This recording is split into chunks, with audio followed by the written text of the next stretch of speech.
All right, let's get right into it. We're usually told that intelligence is just some fixed number, right? An IQ score you're stuck with. But what if that's just completely wrong? Today we are going on a journey, an upward climb, through a framework that sees intelligence not as a static thing, but as a constant ascent. So, let's start with something that might just blow your mind. The idea that most people go through their entire lives running on only about 5% of their actual brain power. Yeah, we've been taught that being smart is all about knowing a bunch of facts, but, true mental evolution? That's a whole different ballgame. To really get a handle on this, let's use a metaphor. Imagine intelligence is a massive skyscraper. Now, the vast majority of people, they're all just kind of crowded into the basement, totally clueless that there's an elevator just waiting to zip them up to the penthouse, a place where abilities that seem almost superhuman become possible. And that really brings us to the core question for you to think about as we go through this. Which floor are you getting off at? See, this isn't just some abstract theory. Think of it as a map for your own potential. So let's get to it. Our ascent starts right now. Okay, so we're starting our climb in the basement and on the ground floor. These first levels are defined not by conscious, deliberate action, but by pure gut-level reaction to whatever the world throws at us. Let's break down what that really looks like. So, these first two floors are home to the survivor and the conformist. One is basically a prisoner of their own biology, while the other is a prisoner of society. They're both just reacting, but to totally different signals. All right, level 1, the survivor. This is the absolute bottom floor, the basement. Down here, your brain isn't running on logic. Oh no, it's being piloted by that ancient reptilian part of you.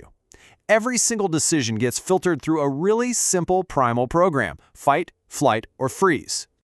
This really just captures the sleepwalking state of the survivor perfectly. Your goals are just biological: eat, sleep, reproduce. You're chasing those cheap, easy dopamine hits. Your attention span is completely shattered. It's like you're a background character, an NPC in a video game someone else is playing. You ever drive to work and then realize you literally can't remember any part of the journey? Yep, that's the survivor's autopilot kicking in. Now let's head up one floor to level 2. This is the conformist. At this stage, you've woken up just enough to learn the rules of the game. This is the world of the good students or the perfect employee. Intelligence here means following the manual, acing the test by memorizing, and just fitting in. So here's the key thing to get. The conformist uses logic, for sure, but it's a logic that's trapped inside this tiny fence of social expectations. The main driving force behind pretty much every action is that one nagging question: what will people think? Your opinions, they're often just a copy-paste job from whatever authority figure is popular at the moment. Here's a quick gut check for you. When was the last time you really changed your mind on a big issue after doing your own deep dive? If it's been a while, well, you might just be hanging out on this floor. Okay, we're leaving the ground floor now and we're stepping into the elevator. In this next part, we're going to see the incredible rise of the intellect, where the mind learns not just to follow rules, but to analyze, to calculate, and eventually to create its own reality. Welcome to Level 3, the expert. This is what our society typically calls a genius.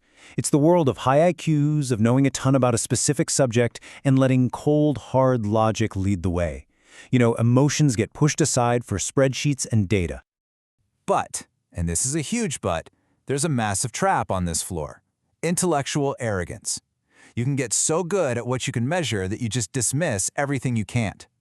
Your mind builds this amazing fortress of logic, but you can easily become a prisoner inside it. You're miserable because your brain is just constantly spotting flaws in everything and everyone. The big sign you're stuck here?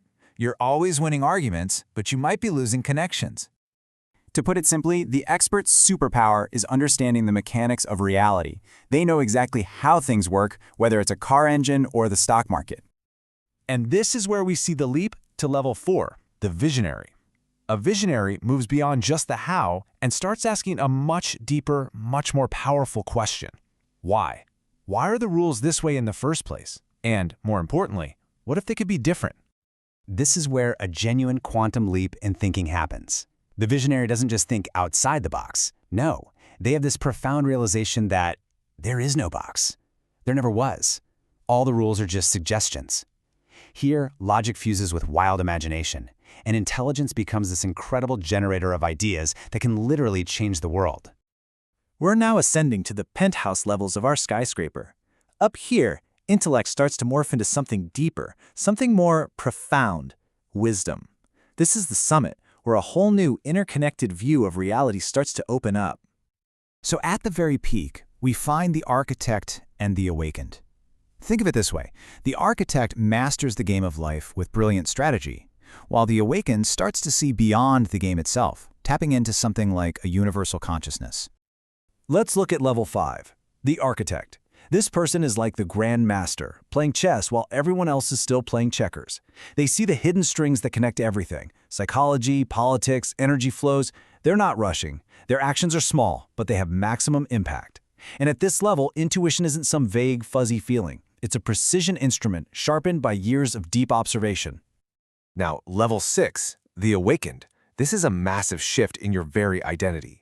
You realize you are not your thoughts, you are not your body, you're the silent observer watching it all happen. Thinking gets replaced by this state of direct knowing, where answers just arise from a place much deeper than your analytical mind. It's like the difference between solving a complicated math problem step by step and just knowing the answer.